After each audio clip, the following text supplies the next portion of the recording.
Hi, good morning, all of you. My name is Krishna. So I live in Philadelphia area. I'm in SAP HR and payroll implementations for last 15 years. So working as a full-time employee here in Philadelphia. Okay. So may I know each one of your brief background? Let us start with Kiran. Hi, Krishna. My name is Kiran Chandrahasa. I work with Chase Bank. I work in the HR department. I've been there with Chase for 8 years. And I haven't used SAP, so I want to learn SAP and maybe try to get something better in the HR field. That's why I'm here. Very good. Very good. Thanks. Ubed? Hello? Did you say Grace? Yeah. Hi. So a bit about me is that I been working in HR and primarily in a generalist capacity, and I have never, not really familiar with SAP, and wanted to learn it to, take my career to a next level, I guess. And I am currently in transition. Okay, very good. Yeah. Yeah. Hi, I'm Vidya Krishnan. I currently work with Cognizant Technology Solutions as a QA analyst. I have worked on SAP-related application testing, and I wanted to change my technology, so thought I would take up this and try to change my technology. And just now, Sirisha joined. Sirisha? Hi, everyone. This is Sirisha. I'm working in SAP HR from past 2 years. So I'm a mid-level consultant, so I want to get expertise in the time management and the payroll module. Just to let you know, Vidya, my name is I'll be the instructor, and I have been teaching at ITBMS and Jagan and Madhu, so far almost 5.5 years. This is my 6th year with them. So, primarily, we take I take batches in HR. There are different areas we'll talk, but most like HR process management side. So we'll discuss in detail, and I have been implementing SAP process for the last 50 years. So just I have a small request. If you are actually not, you don't have any questions, so that so when you have a question, you can unmute and ask, so that we don't get interruption, or voice pollution kind of thing. Okay. So today actually, what this is actually the orientation session. Usually we take these sessions before the regular classes, so that we can save some good amount of time when we really start classes. Usually, my classes, almost we say 5 weeks all the time, but depending on how each one of you receiving the subject, based on that, I may slow down sometimes. That is the reason. So all the time, actually, my classes will go up to 5.5 weeks at least. Okay. So just FYI. But I need actually commitment from each one of you during these 5.5 weeks. Just try to be online on time, and I know for sure.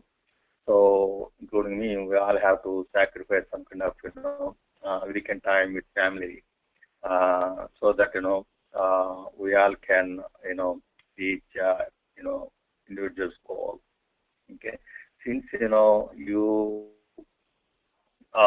for each batch I tell, since you are actually looking for some kind of a career change, definitely, you have to, have more commitment and then hard work.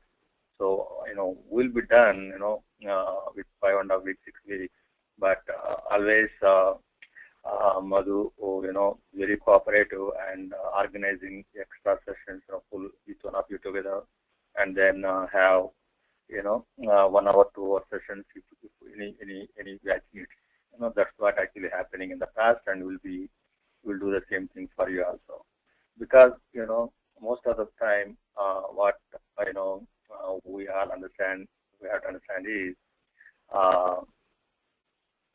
in 5.5, 6 weeks time, you're learning and then practicing, so you may be lagging, in the practice. That is the reason. So we saw that, you have a need for additional support and help. That's why, usually we pull together, each one of you for 1 hour, 2 hours during the week or, weekend kind of thing, so that, we can actually answer your question, okay, and give some kind of additional help and then build confidence in you before you go to the market, okay? So, and other thing actually is, so whatever, yeah. So whatever actually, so anybody has a question? Okay. So whatever the course actually, so in these 5.5 weeks, okay, what the project-wise, what we do is we take actually one example, from the beginning and continue that, until the payroll, so that, you don't lose the connectivity, okay, so that, so far from each module to module, we use the same data, then adding different modules to the same structures means, you can easily follow. So that's what usually, I do as a class exercise, and also I suggest you to follow the same. That way, you will understand. The reason is when you go to the project, right? So you will be doing lot of more work in one particular area. But here, so you don't know where you end up in project. So that's why you have to be more focused and attentive and see. Don't stick to the comfortable area. Okay, just be open up yourself and try to involve in the sessions. That way, you can learn more, and when you go to the project, you don't see any major hiccups actually. Always you get a support when you go to the project, but if you go to the project with a certain knowledge, then that confidence level is a little different than what you get or when you depend on different people on different solutions. Okay. So now back to SAP. So SAP actually few of you actually is a little bit have understanding an SAP system. SAP is a ERP system. There are few ERP systems like softwares are there, like Oracle. PeopleSoft now merged with Oracle, right? And SAP Bond, like that. There are some systems are there, but why people actually go to SAP more is because of its strongest strength is integration. Okay, so integration means, so you are talking about only the employee, but when you talk about expenses and then payables, like the paying to the vendor, network providers, or taxes, and all those things, means the integration comes into the picture there. So they're actually at the employee level means within HR there are so many different modules. You have to have that integration between all of them. And similarly, there are external systems like financial applications, like accounts payable, general ledger, controlling, right? And then when it comes to projects, expensing employees' labor expenses to, project systems, like, where people work on the project, right? So means project systems are there. So similarly, material management, procurement. So all actually, sales and distribution billing. So all these are actually the various applications within SAP module, but SAP actually has very strong integration with each and every module. Okay, that is its biggest strength, and that is actually because of that only, most of the customers are preferring to implement SAP because of its strength in financial applications. Okay, so. And when it comes to the HR is actually a little, different. Okay, when it comes to the country to country, right? So means each country has their own, employee requirements, and then when it comes to the taxes are different. So you cannot actually build a uniform solution across all countries. Certain areas actually you can have the commonality, okay, in HR, but when it comes to the payroll, is actually all depending on the country, okay. So that's, but the global globally means you have to understand HR is HR, employee data, you're capturing employee data, and then processing further in various sub modules within HR, okay. So when it comes to the HR and employee, means how you understand a life cycle of an employee within HR system. Okay, when I say the HR means it doesn't matter whether you implement SAP, implement Oracle, it doesn't matter. But the common ground you have to think about is how the life cycle of employee evolved within HR system.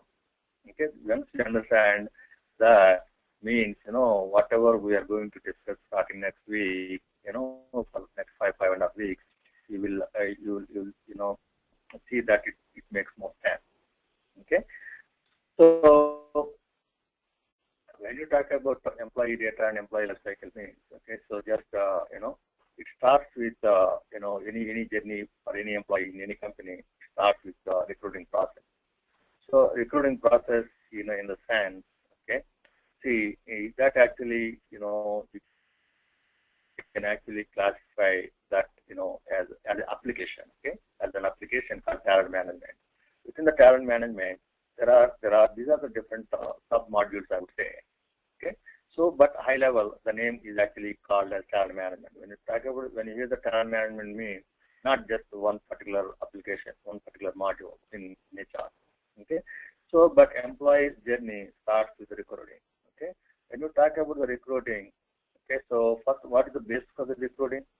Means you have to have a opening in a company. When you say the opening in a company means how you say that is the employee, there has to be a vacant position in one of the existing departments, or there has to be a new project initiative and people are needed to support that project.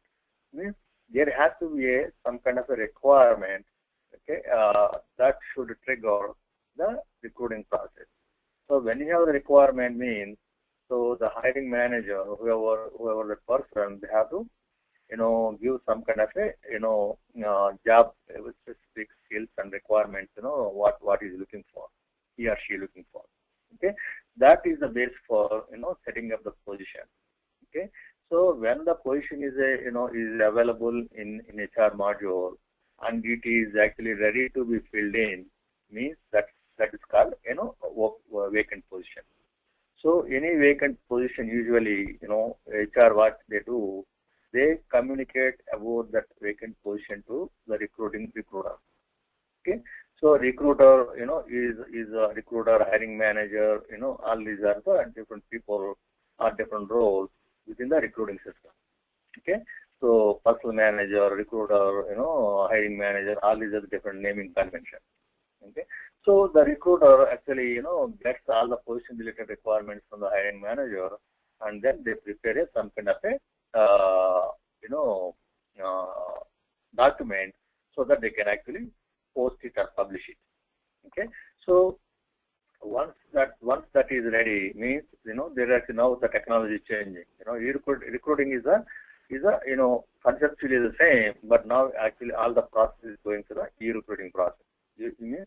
So all these are web-based recruiting. Okay, now most of the companies have their own internal career websites, and then we can actually and then they also have tie-ups with different tools, and then job boards. So like Monster, computer jobs, depending on the skill of that position, there will be different websites. So means once the recruiter has that document is ready, then he will actually come up with a plan for publishing. Means okay, it is engineering job. Okay, so and so site is very good. Okay, they will actually have tie-ups with the particular site, and then so they publish the job, and then they post the job in the same company's website as well as external job boards like website. So that's actually called publishing. That means once the recruiter is ready, then they publish the job. In old days, actually nowadays also people will do, and newspapers, publishing on the newspapers, okay, and making announcements in broadcasting, different things they do. But now internet is actually available everywhere, so most of the companies are actually preferring so that website, so that it will reach to the people with less expense, okay, less cost. So they publish the job, and then what we expect in turn. So you get actually applications, right? So those are called in HR, this recruiting process, they are called applicants. So they get the applicants. When you get the applicants, means you have to classify them as internal applicants and external applicants. So sometimes internal employees also may be interested in those positions, so that they may be looking for a change. Then they can also go and apply for that particular job. So that's why internal and external applicants are the terms actually we use. So once you have that internal and external applicants, and then somebody has to screen it. Who is that person? The recruiter. The recruiter gets that, and then based on the skills, and then they evaluate in their own area. And similarly, now when it gets the big companies, they get the resumes, volume of applications they receive. It is very hard for a recruiter to screen each and every one. Then what the companies does is there are different resume parsing tools available. So people actually buy or integrate those parsing tools. What it does based on the skills requirement. So that parsing tool actually goes through that resume and then pick up some keywords, and then prepares some kind of a short profile for recruiters, so that they can quickly scan and then identify which is a good for that particular position, and then they shortlist.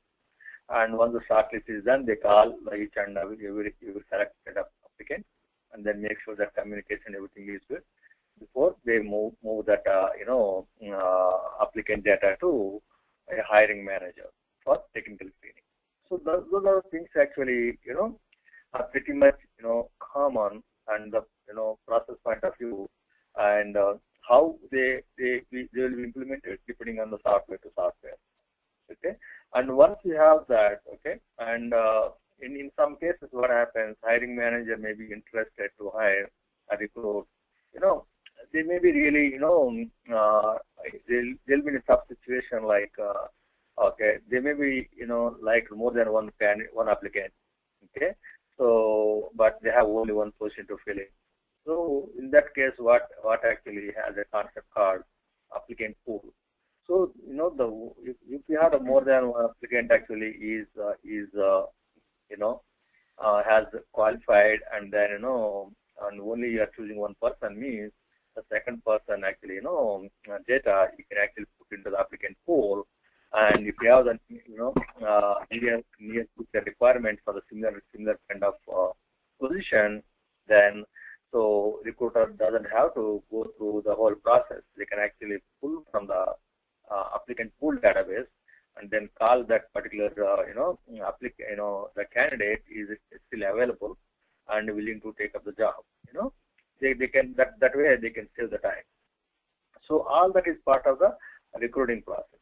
Once the recruiting process is done, okay, recruiting process is done, then what actually happens is they will actually send offer letter to applicant or candidate, whatever you name, and then once the candidate actually accepts it, then the onboarding process will begin. When it comes to onboarding, there are actually pre-onboarding and then onboarding. So pre-onboarding, what it does usually in the old days, the employees get orientation on their first day. Okay, all the documents, what are the documents employee has to fill in, they may get paper copies in mail, and then they will actually fill all the data like employee personal data, bank info, W4 data, like that. All that information they enter, and then they mail it back, right? So nowadays actually everything is actually most of the companies have their own company portals, and they go and actually have give the access to applicants so that they can go and fill pre-onboarding, start the pre-onboarding process.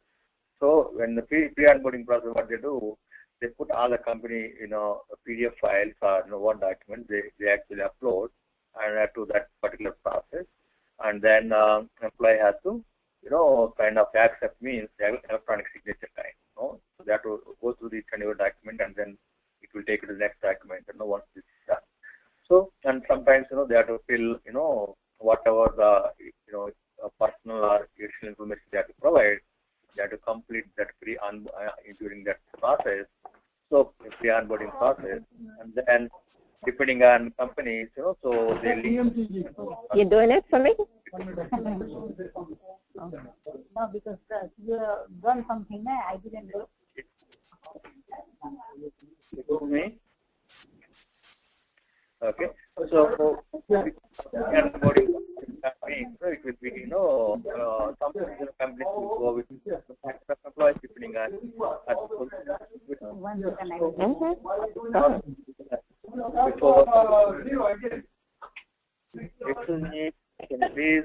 Actually, I'm not able to hear anything clearly. I hear a lot of disturbance. Yeah, phone is actually not muted.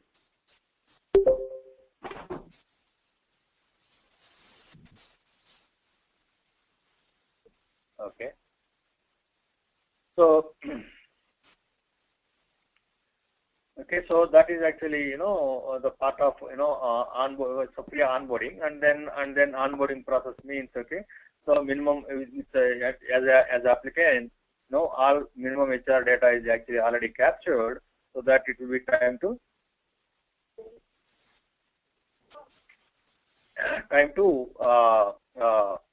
load that data, transfer that information to employee HR data, right? So that's what actually, the recruiting is linked to, recruiting process connected to the onboarding, means employee hiring. So means, employee is not fully hired in the system, right? But it has to bring some minimum HR data, because which is already available, that will reduce at the time for the HR administrator. Otherwise it is redundant. The data is actually there in recruiting system, and again employee, HR administrator has to manually enter all the data, means it is a redundant. So that's why the streamlining process actually between these two modules actually is integration between these two modules is onboarding process. Okay, and then employee is in HR. Okay, and then assume that, okay, this is the process actually, employees, each and every employee has to go through in HR module. So this is called workforce process management. So employee administration is one module, and where you actually fill all employees required data to support HR processes, benefits, time, payroll, whatever the applications they use, so all that information has to be part of your employee administration module. Okay, so you have to set up HR administration module to support different companies of the organization.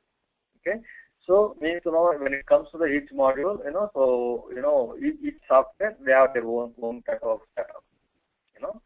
In SAP language, what we call is configuration. So you have to configure the business requirement into HR structures, so that you can actually bring employees from the different companies into the SAP HR module. Okay, so that is one module actually we'll be talking about employee administration. So, and organizational management is actually where you build the reporting hierarchy at the high level. Means the bottom line from this particular organizational management is a position. Okay, you need a position in order to hire an employee. You need a position to start the recruiting process. So once the employee is recruited to the position, then you are hiring, right? That's why the position is actually the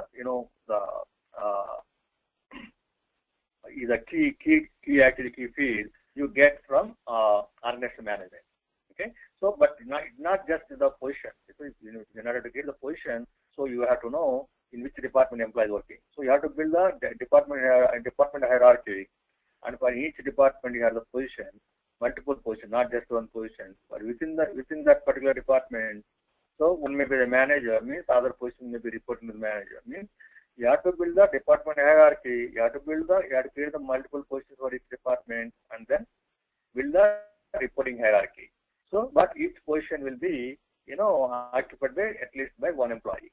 So once the position is actually occupied by employees, then you can actually all other applications come into the picture. If you don't hire an employee, then what is the point of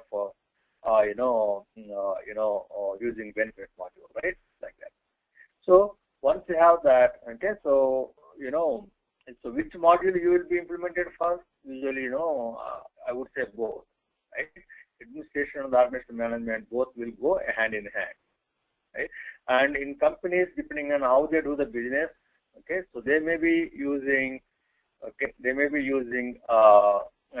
sometimes they may have employees, working outside United States as well, okay, or the same thing, and employees coming from other countries to work in US, right? So means they are called actually expat employees, right? So means employees actually, US employee working outside United States is expatriate. So means global employment also is part of that, so we use the global employment, concurrent employment, whatever. Concurrent employment is actually little different than global employment. Okay, global employment means employees are working outside, outside country, and then so there, depending on the country, certain rules will apply, right? So and that is one thing. But when the employee comes back here, okay, you consider that employee as a US employee. Means switching employees from one country to other country is actually global employment. But concurrent employment is, one employee in a country, for example, so getting multiple rates, when they work in one job. Okay, for example, best example is university. So if you have, if you are implementing,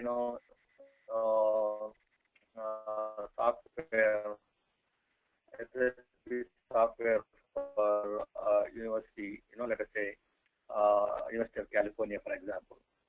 Okay, and so there actually, you have, professors, you have the, readers, research scholars, things like that. There are so many different actually, designations are there. So, so if the one employee is working as a professor, means he would be paid for one salary. But if the same employee is working as a part-time research scholar, then are doing fellowship, then they may get different pay rate and different benefits. So depending on how you treat your employees, based on that, we will come up with a plan So how they can be activate, the global employment and concurrent employment process. Okay. So, but they have to have a need. There is no point actually in activating, when they don't need it. Okay. But so that's what actually we have to understand. Whenever you go to the client places and when you are analyzing their system and then business process. Okay. So that triggers that.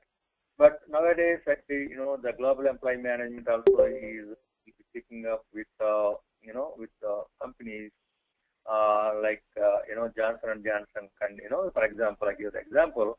So they have the locations in around the world, not just in India. Okay. And once you have that, employees completely maintain the HR data, then so you talk about benefits management.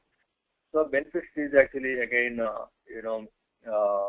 depending on type of employees, usually in US actually you will have employees like, exempt employees means, salary, and non-exempt employees means hourly, and then overtime, overtime payable kind of people, and then union employees. Okay, and if you are implementing for the government, there are seasonal workers also there,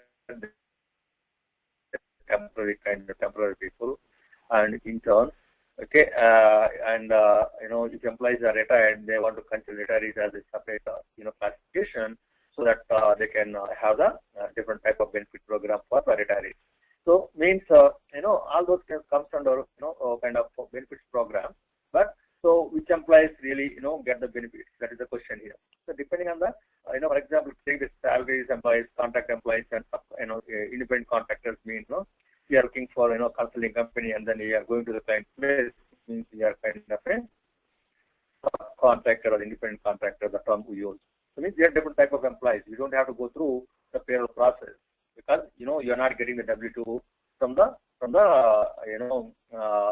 that particular employer to you. So means depending on how you actually are providing the services, at the particular business location at particular company, depending on that you will be classified. Okay. So depending on that employee classification, so companies would have actually different type of benefit programs. Okay. Employees living in New York area is one type of program. Employees living in California area may have a different type of benefit program. Okay. And within that, New York and California, if employees are actually, classified like, staff employees, union employees, contract employees like that, then they may get a different type of variety of benefits. Okay.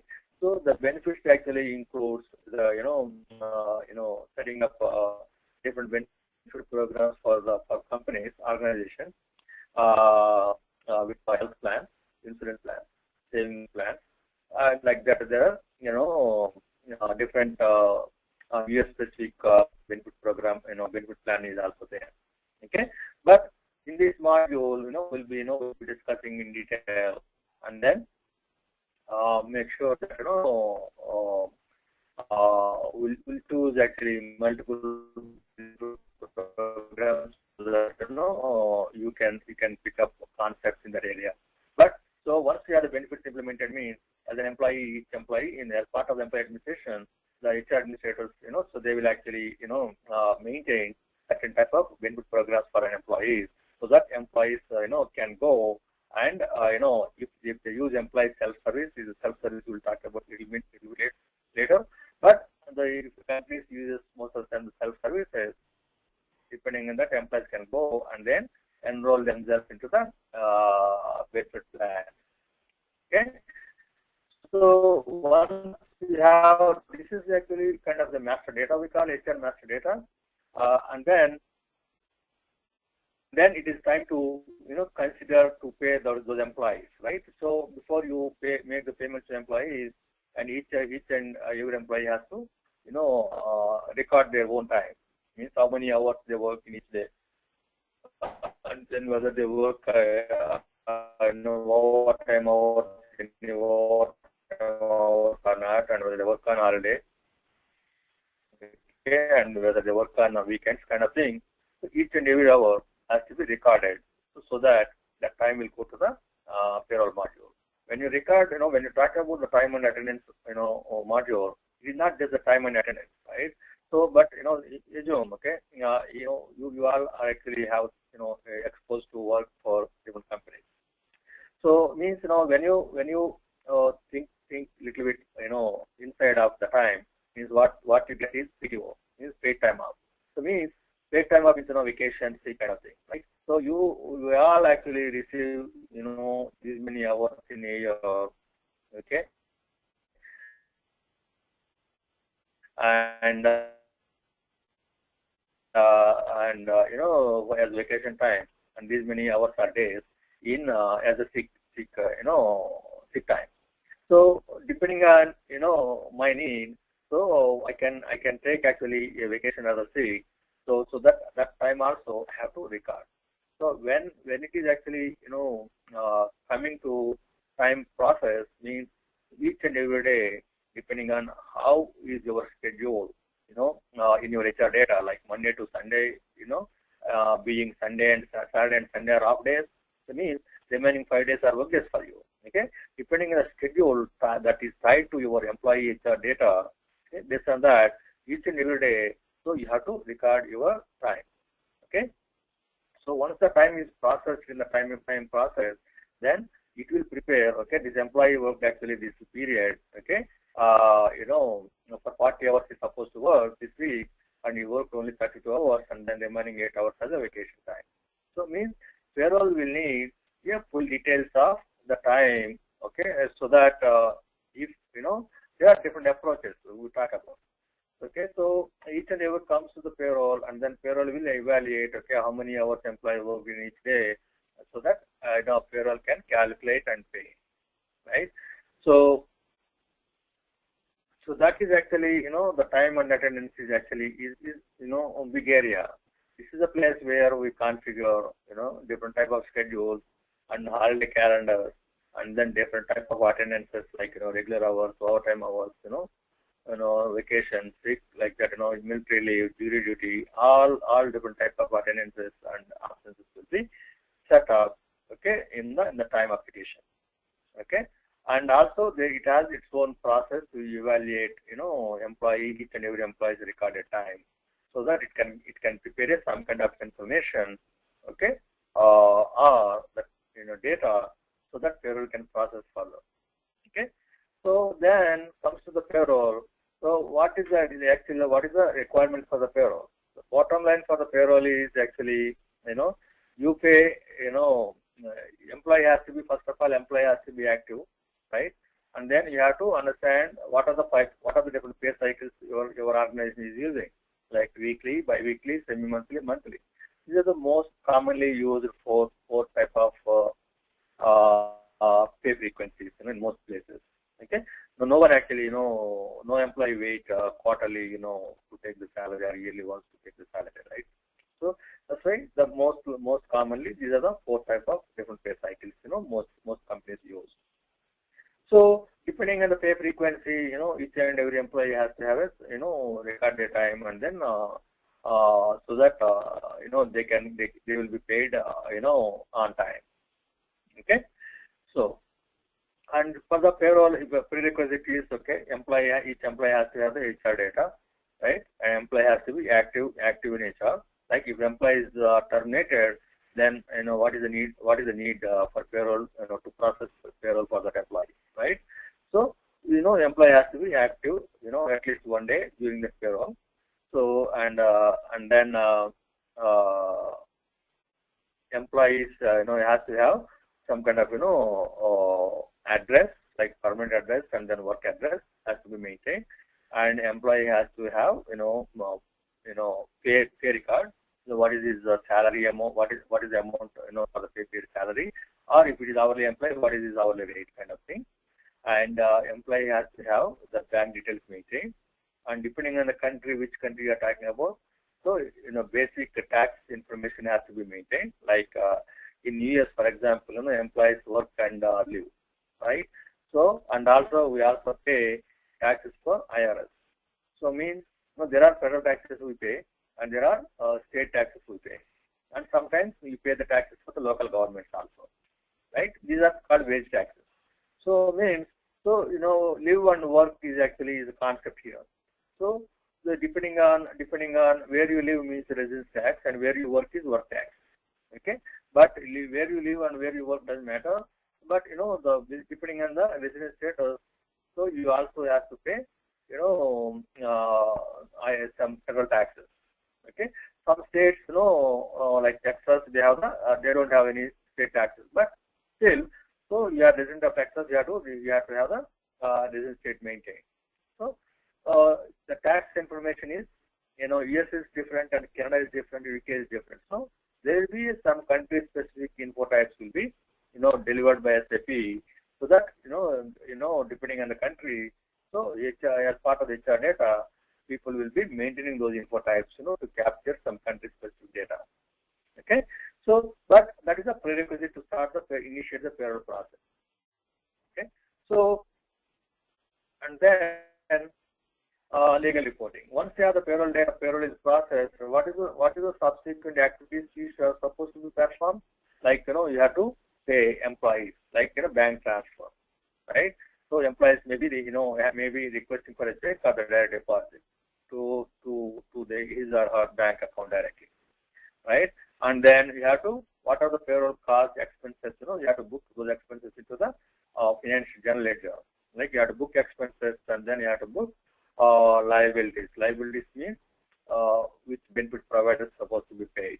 Okay, and who are the tax vendors in the system.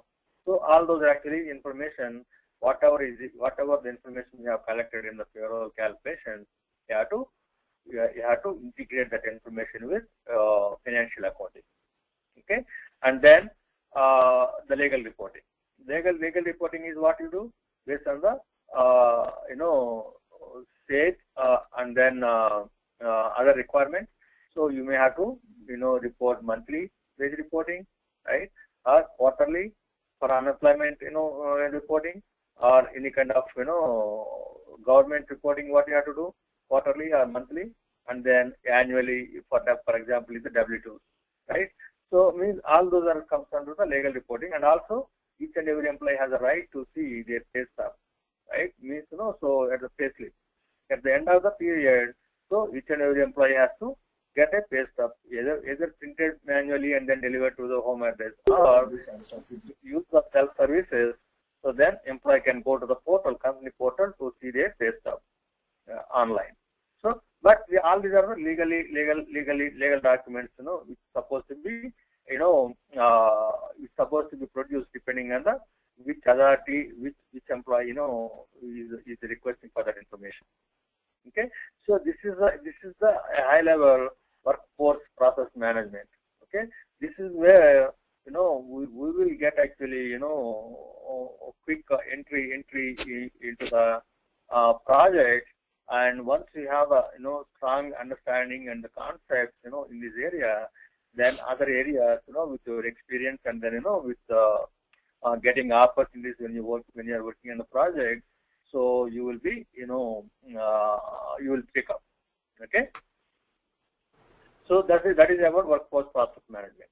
And now let us switch back to the talent management here, and we just discussed the recording. But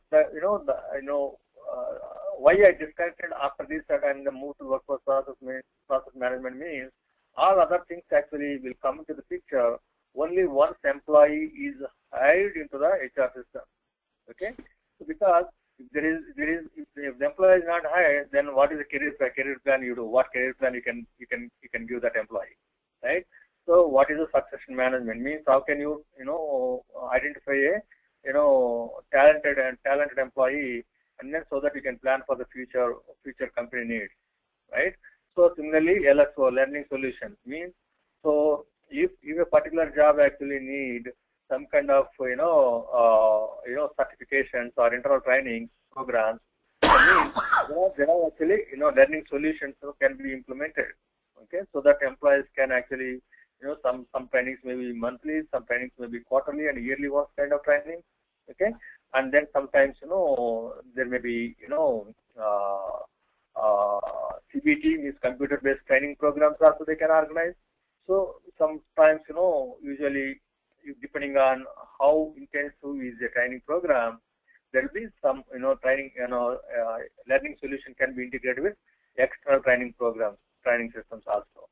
Like, for example, you have to send, your employees to, I'm giving an example, like, SAP. Means if you have a, yours is actually more learning, training-based institute, for example, then, so it makes sense, to integrate actually with SAP, and book employees can go and book their classes from the learning solution itself. Okay. So, and then performance management is, goal setting and then rating employees at the end of the year. Most companies would do actually depending on, as I said, depending on the volume and how their HR policy is implemented. So, some companies will go, half year, and then annual reviews. Okay, and some companies will go with quarterly, so that they can have the checkpoints. So the employee is actually on track and to meet their annual goals. And if they need any kind of support, so that they can check, they can check with each and every employee. So this performance management is actually setting up the goals for employees, and then reviews, at the end of the year, just rate employees, so like, a manager can rate, employee can self-rate, and then employee colleagues can, manager can ask for employees colleagues to rate, depending on if you are, based on your job, if you are actually, interacting with the external customers, then manager can get the feedback from the external people also. Okay, but all actually should be part of the performance management. Okay, all these things actually come after employee is in HR database. Okay. And then e-comp is actually ECM, we call enterprise compensation management.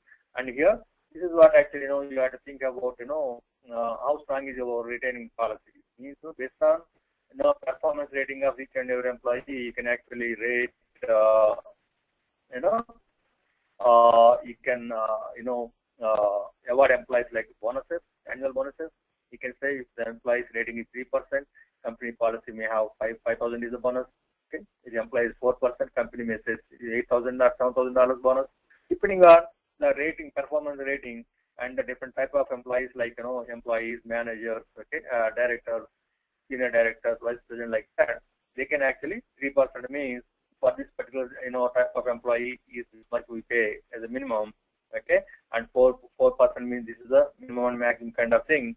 They means HR can have a different kind of policies adopted, okay, but that the EC and the company, your compensation management and your benefit program, okay, if they are strong, so then your retaining policy of the employees will be stronger.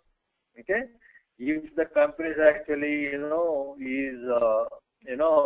not benefit program may be good, but if they don't pay any bonuses or anything, then actually employee may have, there won't be any motivation, right? They always actually look for some good opportunities. So it will actually give some kind of a company. It reflects actually basically the company's retention policy, how strong it is. Okay, if your retention policy is weak, then your employee turnover will be more, right? That's why there are actually linked basically. Why once your employee turnover is more, then what happens? Your companies as employer, companies may be paying more unemployment insurance, because if they're laying off employees and then if they qualify for unemployment insurance, then they go and claim from the state government as an unemployment insurance. So once they start claiming that insurance, unemployment insurance, then employers rate will be increasing. It means they have to pay unemployment rate at a certain rate for each and every state where they have the work location. Okay, so but all actually directly or indirectly linked to at the end the cost. Okay, so that's why if you have the strong the if you have the strong benefit program, then your retention policy will be stronger, and then your employees leaving the companies will be lesser, right?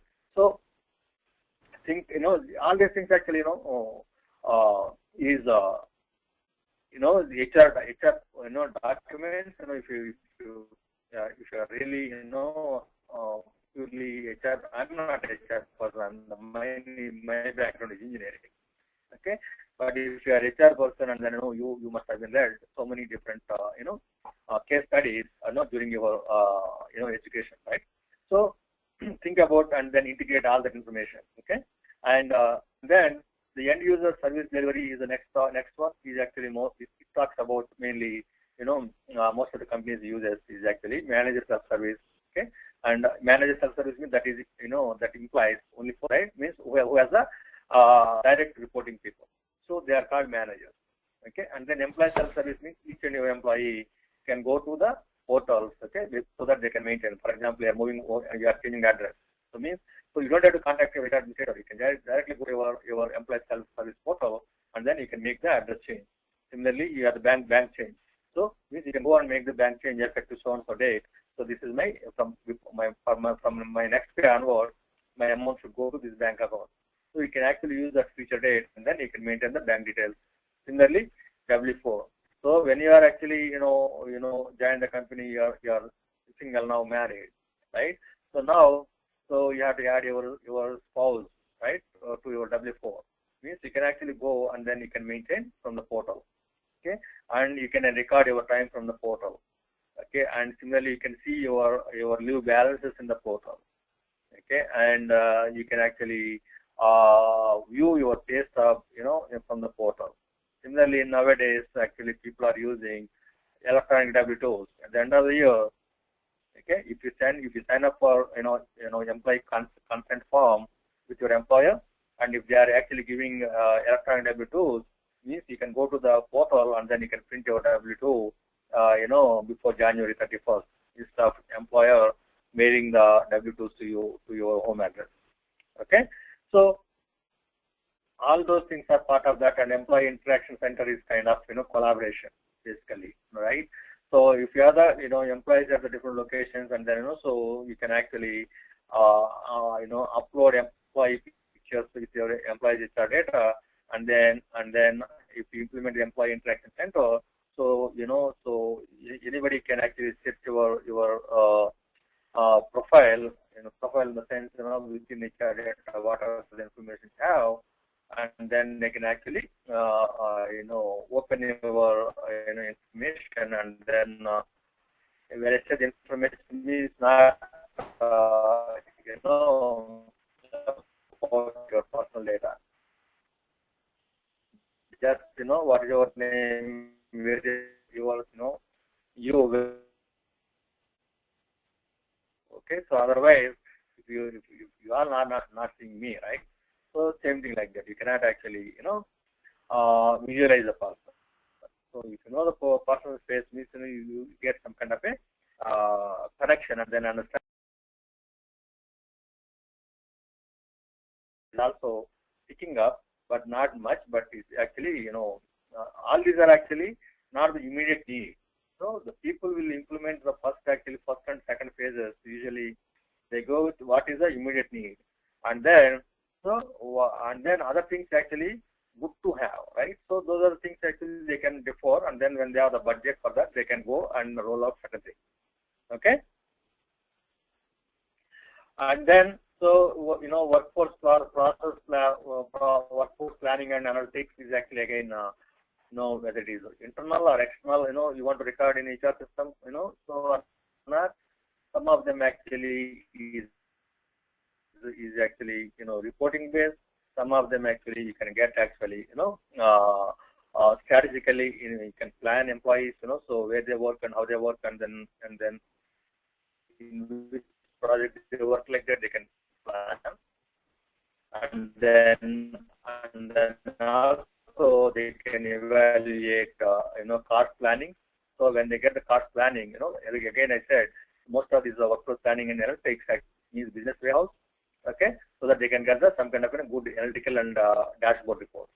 Okay, and then employee turnover and retention is just mentioned about that, and reporting and benchmarking also is part of it, but it is actually linked to your performance management. This is where you can actually get what you call, you can get, I said,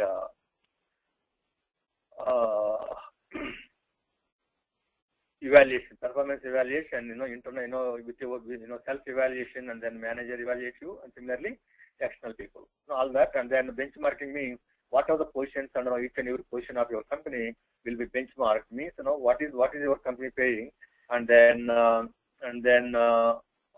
the same position, what is the industry standard, and then so industry standard will be created based on the survey from the different companies. So if you are an engineer, if a company is paying, for example, to start up an engineer is 25,000, but as industry standard is 80,000, means you are not up to the industry standard level. Okay, so the benchmark each and every position actually, not necessarily union positions and the other positions they don't benchmark, but especially if the full-time employees means staff employees positions, usually they benchmark right from the clerk position to the CEO of the company. So they benchmark and make sure the company is actually following industrial standard pay. Okay, and then there will be some BW means BI we call business intelligence. So and then there will be info cubes means okay. So there are some SAP delivered standard info cubes available for the reporting in BI, and then usually if the BI if your company is using BI means then they will actually get scheduled jobs running between SAP database with BI database, so that all those info cubes will be filled in with required HR data. Means there has to be each and every info cube has to be some kind of a mapping rules they have to enter, they have to maintain, and then they have to fill those cubes, they have to schedule some kind of a jobs, means some kind of interface programs they have to activate between in the two systems. Then all the data what you have in SAP database will be filled in the respective info cube, so that all these analytical reports can be done. Okay. And workforce deployment again, is kind of how usually people actually may or may not be using that most of the time.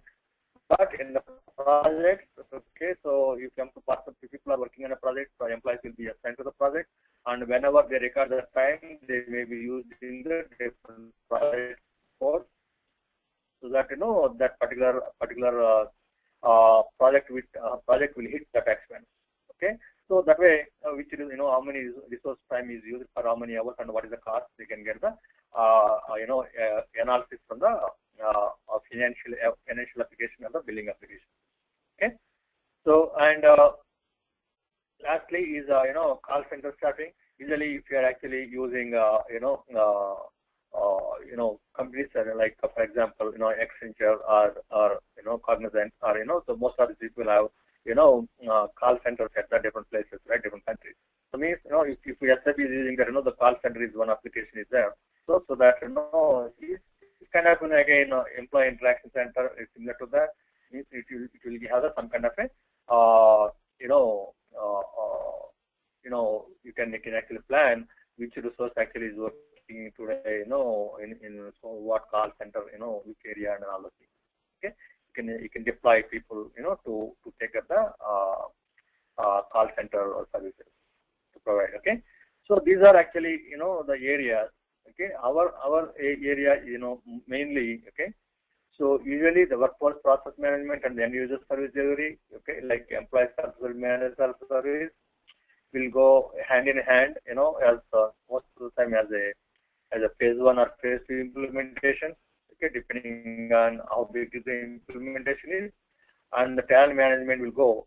Okay, the recruiting. Okay, and e-com performance kind of thing is the key areas first. Okay, so they go in phase 2, and then rest all will be good to have kind of features.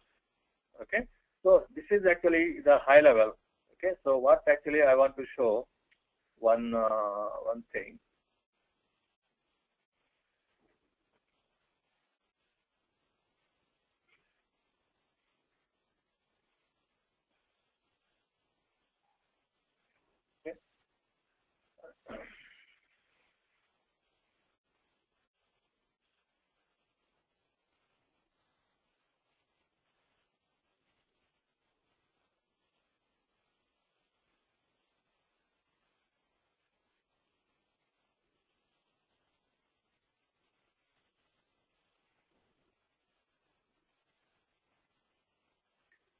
Okay, so this is what implementing any SAP means. Okay, you have to understand a little bit on the system landscape. The system landscape is actually pretty much prototyped in this way, in this like this. Okay, so usually when you buy a software, SAP actually will give software, CDs and other things, right? So once they install means actually usually the basis is the team. So they will actually basis is a group, system administration group. They will install the software and then they set up the system landscape. Okay. Usually SAP recommended landscape is this model. Like DEV means the development system and QS means quality testing system, and then prod means production system. So whatever the work as a HR functional role. So what we do, we most of the time we spend our time here in the development system. In the development system, based on the business requirements, okay, we configure the development system, right? So when you configure the development system means, so you have to have a facility where you test it.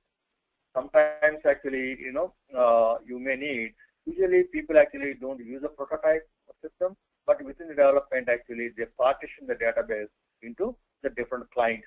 Client is the term. So then in the development side, they say one is a golden client, which is called a configuration only you do, okay, and the other one is called unit client. Unit testing client means, so once you configure, you need a place to test it, test the solution whether it is working right or not. Okay, so you can test it in the unit testing client, where you cannot do in a third client. Usually use. Okay, is called sandbox. Means where you can build the prototype solutions directly instead of having the separate server for the prototype. Means each and every server means there will be some cost, there will be some maintenance cost involved after that, right? That's why they try to reduce, if possible. And moreover, in the development system, you don't have much transactional data. Means you don't make use of full system capacity. That's why people want to save some money, and then they build the different clients within the development system, so that they can use one for the configuration only, and one for unit testing only, and one for sandbox, means prototype, where you can do the configuration as well as test it simultaneously in the same place. Okay, so but the whole environment is called development environment. So once I have configured based on my business requirements document, and I map the solutions with SAP, and then I configure SAP system, right? So how can I actually deploy my changes to the other clients, like quality and then production? So similarly, the way I do my HR configuration, right? And FI will be doing the same, and then sales will be doing the same, and MM people will be doing the same. Okay, like that, everybody primarily works in the development system, and then depending on the project life cycle, like the phase 1, phase 2 implementations, right? The development phase, and then testing phase, and the training phase, UAT phase, and then go live phase kind of thing, right? So depending on that, okay, so project timeline. So once everybody is done with their respective configuration and the testing, and when we all think that are ready to deploy our changes to quality system, is called transporting. Okay, TMS, the term SAP uses, transport management system. Means we transport all our configuration changes to the QS client, right? So means what this configuration would have, each and every configuration step what we do in the back end, you are actually making entries into the database table, right? So once actually each and every change, when you save it, that change will be saved in kind of in form of a request, transport request we call. Okay, once everybody actually has their transport request ready, and then we release those changes to go to quiet QS system. Okay, means that's how the system, transport layer will be developed by basis people. Okay, so once I release it here, go here. Okay, and then once I actually when we are ready to submit to the production system, okay, and then what actually we all actually means project manager wants to take the lead, or each individual area, one lead will be is responsible to collect all the transport requests from the group of individuals and then submit as a big Excel file, so that basis can import them at once to the production system when you're ready. Okay, and if you are using actually HR for the payroll system, then there will be some pre-production system. Temporarily they build one server so that they can actually test the payroll processes in the new SAP environment with compare those results with their legacy payroll system, making sure that both systems penny to penny match.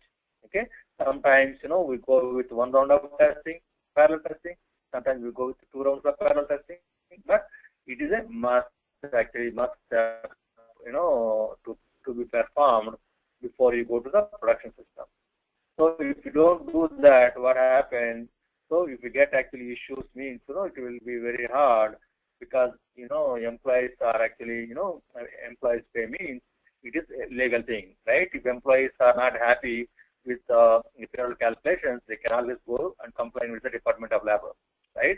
That is the reason. So we always prefer to have a pre-prod system in between. It is a temporary, but it is a good to have tested the payroll solutions directly in here. So get actually what are the payroll calculations they are doing in the legacy system, load the same data into SAP payroll system, and then run parallel payroll, making sure the calculations are correct. If the calculations are incorrect, you have to reconcile the issues and then fix the issues, going back to the development system, test them, and then release them, and then move them to the PRD, pre-production system, making sure so all the issues resolved within pre-prod, so that when you really go live, you are minimizing your issues. Okay, so but here at ITBMS we cannot actually see all this environment here, but whatever system will be using, we should configuring and testing. Okay, so whatever the presentations are used today, I will actually give it to you once the batch is started. Okay. Now we are open for questions.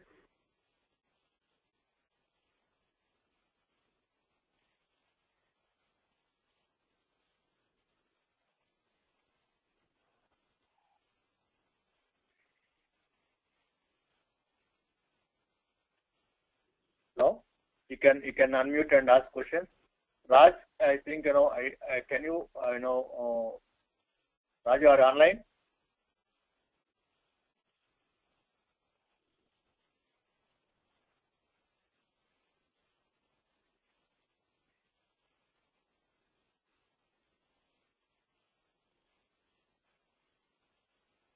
Hello.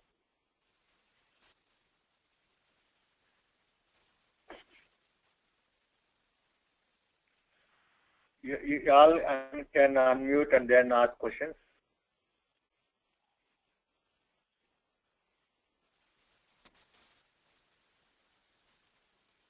Krishna, this is Kiran. Hey Kiran, yeah. I just want to make sure if this is this a classroom training or an online training from the 9th? Actually, last batch, for the first time I took it online because of the winter and other thing, but it all depending on how you all prefer. Okay. So there is an option for classroom, right? Usually I come to it is 1.5 hour drive for me, but usually I come to Edison for each and every batch. The only exception for the first time I took last this winter. Okay, thanks. Okay. Yeah. So will you be, hi, this is Grace. So will you be in class, or are we just primarily going to be doing this online? No, I'll be in class.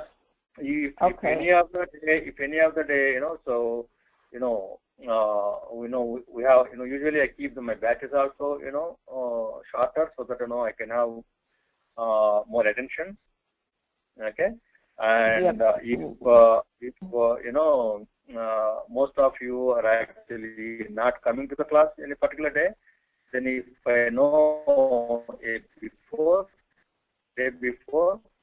then probably I wouldn't drive, 1.5 hours to come there, Okay, because I think for myself personally, I'm not sure about anyone else. My preference is to be face-to-face, being that this is a new topic, new area, and just want to be. That is just my preference of learning, actually, versus this way that we're doing it now. Yeah, I understand, because usually what I have seen actually, you may get some kind of interruptions and all those things when you are at home. I see that, and also personally I prefer classrooms. Okay. So that when you are learning, then actually you get direct attention. Okay. So and also it will be easy for me whether you are following it or not. So I can look at their faces and then I can understand. Exactly. Okay. So next Saturday you will be in class. Yeah. But, Madhu will communicate the timings to me, and then she will schedule. Usually I'll be there, at 9 o'clock. Usually I prefer, but I will see how you all, pick up the time. Okay. So 9 to 4, something like that. I teach. Okay, and just another question now. Do you, and you may have mentioned this earlier, and I may have missed this. Is this primarily the module that you work in?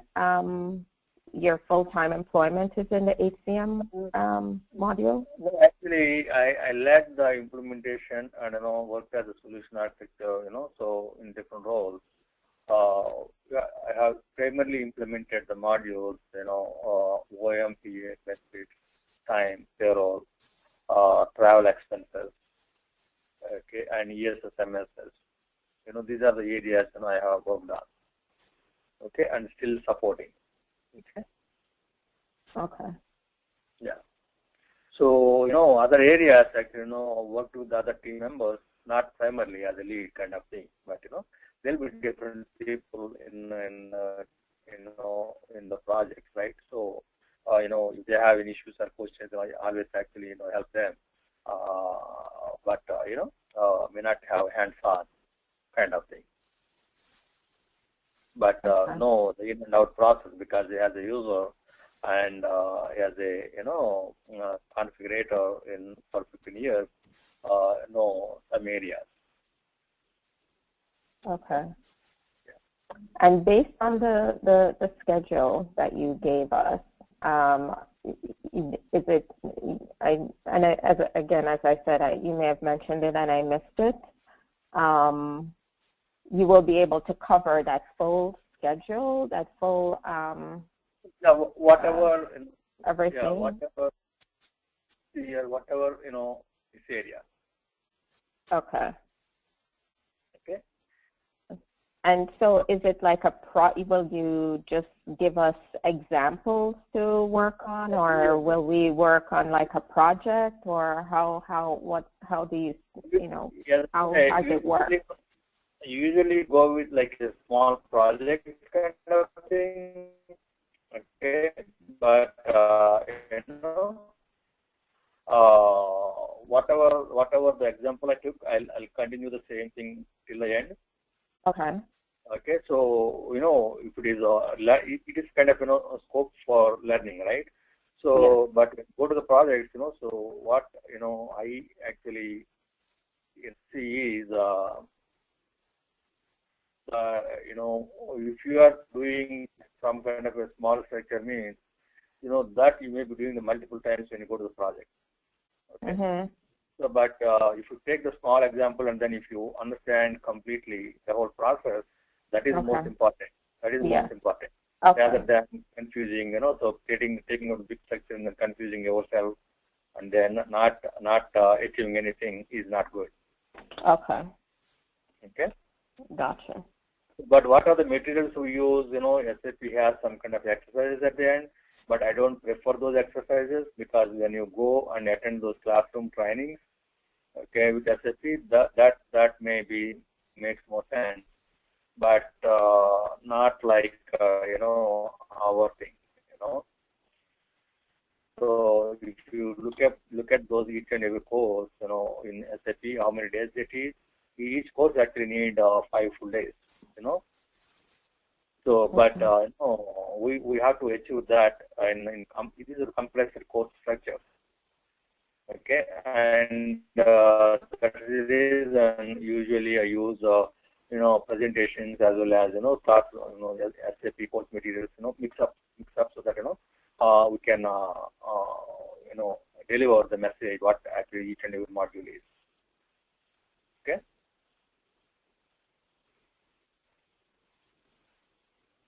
So the basic thing is actually each one of you has to understand.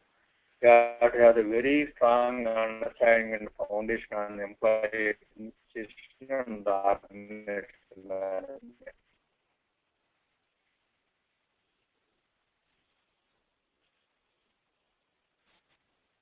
So once you have strong foundation in that area, then all the travel management makes very, very easy. Okay.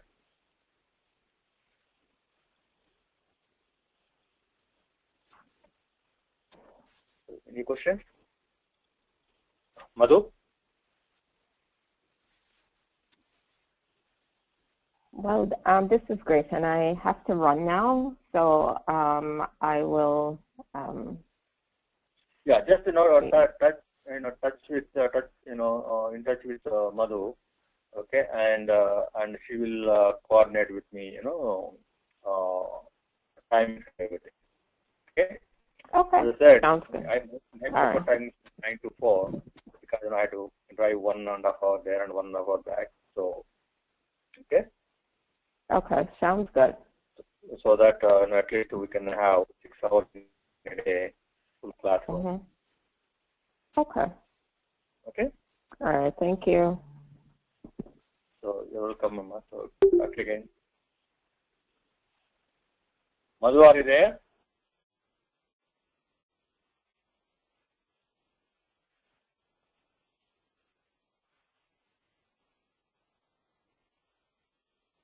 So any other questions?